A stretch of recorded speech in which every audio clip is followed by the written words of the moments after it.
రక్షకుడైన దేవుని పేరట మీ అందరికీ శుభాభివందనములు తెలియజేసుకుంటున్నాను. జీసస్ న్యూ క్రియేషన్ మినిస్ట్రీస్ ద్వారా ఈ రీతిగా ప్రతిరోజు అనుదిన ఆహారమును మీకు అందించుటకు దేవుడిస్తున్న కృపను బట్టి దేవునికి ఎనలేని కృతజ్ఞతలు. వాక్య ధ్యానంలోనికి మనం వెళ్దాము. యోహాను సువార్త 10వ అధ్యాయము 11వ వచనం. మంచి కాపరి గొర్రెల కొరకు తన ప్రాణము పెట్టును. ఇథియోపియన్ ఫ్లైట్ క్రాస్ అవుతున్న సందర్భంలో మరికొద్ది నిమిషాల్లో ఆ ఫ్లైట్ భూమిని తాకబోతుంది. మృత్యువు వారి కళ్ళ ముందే కారల నృత్యం చేస్తుంది. ఫ్లైట్ లో ఉన్నవారు చేస్తున్న ఆర్తనాదాలు అత్యంత దయనీయంగా మారాయి. వారి యొక్క ఆరాధ్య దైవాలను ప్రార్థిస్తూనే రోధిస్తూనే ఉన్నారు. ఆ సందర్భంలో మిక్కిలి ఆశ్చర్యపరిచిన విషయం ఏమిటంటే, ఆ ఫ్లైట్ ఎయిర్ హోస్టెస్ కూడా ఏదో ఒక చోట ఏడుస్తూ కూర్చున్నా వారిని అడిగేవారు ఎవరూ లేరు. కానీ వారు అట్లా చేయలేదు. వారి మరణం వారి కళ్ళ ముందే కనిపిస్తున్నప్పటికీ కూడా ఆ ఫ్లైట్ భూమిని తాకే వరకు, వారి ప్రాణం పోయే వరకు కూడా ప్రయాణికులను గైడ్ చేస్తూనే ఉన్నారు. వారు సర్వీస్ చేస్తూనే ఉన్నారు. అది వారికి అప్పగింపబడిన పనిలో నమ్మకత్వం. దావీదు గొర్రెలకు కాపరి అయితే దేవుడు దావీదునకు కాపరి. దావీదు బాల్యం గొర్రెల దొడ్డిలోనే గడిచింది. వాటితోనే ఆయనకు చక్కటి అనుబంధం ఉంది. పచ్చిక బయలులో వాటితోనే సేద తీరడం, గొర్రెలను కంటికి రెప్పలా కాయడం, అది సింహమైనా ఎలుగుబంటైనా గొర్రె పిల్లను ఎత్తుకుపోతుంటే ప్రాణాలను సహితం లెక్క చేయక వాటితో పోరాడి వాటిని చంపి గొర్రె పిల్లలను విడిపించడం, ఒక గొర్రె పిల్ల కోసం ప్రాణాలకు తెగించి అంత సాహసం అవసరమంటారా? చెప్పండి. గొర్రె పిల్ల కంటే తన ప్రాణం ముఖ్యం కదా? అవును, అది మనకు నిజమే అనిపించొచ్చు. కానీ మంచి కాపరి గొర్రెల కొరకు తన ప్రాణము పెట్టును. దావీదుకు మంచి కాపరికి ఉండే లక్షణం ఉంది. అదే దేవునికి నచ్చింది. తన తండ్రి తనకు అప్పగించబడిన పనిలో నమ్మకత్వం తన ప్రాణం కంటే అదే తనకు ముఖ్యం. ప్రియ నేస్తమా, వాక్యం వింటున్న ప్రియ దేవుని బిడ్డ, తండ్రి నీకు అప్పగించిన పనిలో నమ్మకంగా ఉన్నావా? అసలు నాకు దేవుడు ఎట్లాంటి పని అప్పగించలేదు, పరిచర్య చేసే పని పాస్టర్లది, నాకేమి సంబంధము లేదంటావా?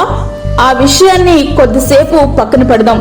ఒక తండ్రిగా, తల్లిగా, భార్యగా, భర్తగా, కుమారునిగా, కుమార్తెగా దేవుడు నీకిచ్చిన బాధ్యతను నెరవేర్చడంలో నమ్మకంగా ఉన్నావా?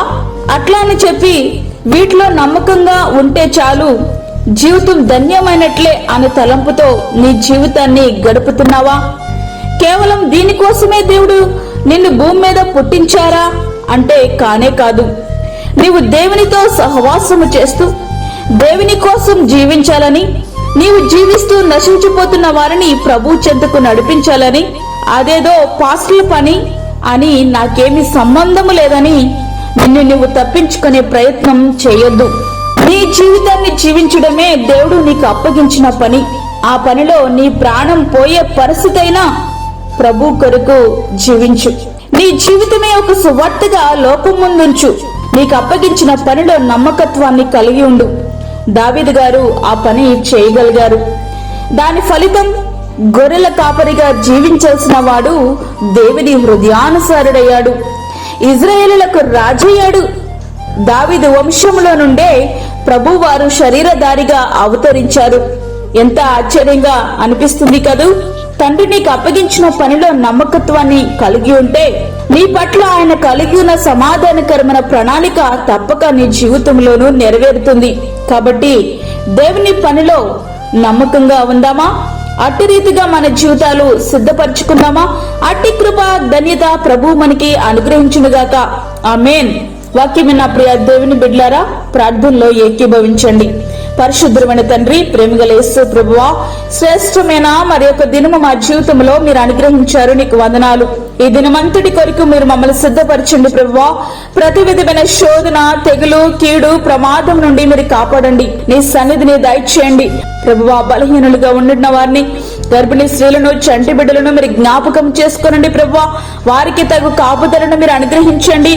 అదే విధంగా దూరదేశంలో ఉండి ప్రార్థనలో ఏకీభవిస్తున్న ప్రతి ఒక్క బిడ్డని మీరు దర్శించండి. వారికి కావలసిన విడుదలను వారికి దయచేయండి ప్రభువా. వారి జీవితములలో గొప్ప మార్పు వారు చూడడానికి సహాయం చేయండి. ప్రతి బిడ్డకు కావలసిన కృపను సమృద్ధిగా మీరు అనుగ్రహించి బలపరిచి నీ సిలువ రక్తం కింద నీ బిడ్డలందరినీ భద్రపరచమని, మాకు కాదు యెహోవా, మాకు కాదు, సమస్తమై మా ప్రభావములు మీకే ఆరోపించుకుంటూ యేసు పరిశుద్ధ నామమున అడిగి వేడుకుంటున్నాము తండ్రి, ఆమేన్. ఈ యొక్క వర్తమానములు మీ బంధువులకు, మీ స్నేహితులకు షేర్ చేయండి. దేవుని పనిలో మీరు కూడా పాలిభాగస్తులు కండి. అదే విధంగా మీ ప్రార్థన అవసరతలు మాకు తెలియచేయండి. మా ఫోన్ నంబర్ 9177377559 9177375559. దేవుడు మిమ్మును మీ కుటుంబమును దీవించునుగాక. ఆమేన్. దేవుని సేవలో మీ సహోదరి అన్నామణి సాల్మన్. మా ఛానల్ని సబ్స్క్రైబ్ చేయండి, షేర్ చేయండి, లైక్ చేయండి. దేవుడు మిమ్మల్ని దీవించునుగాక. ఆమేన్.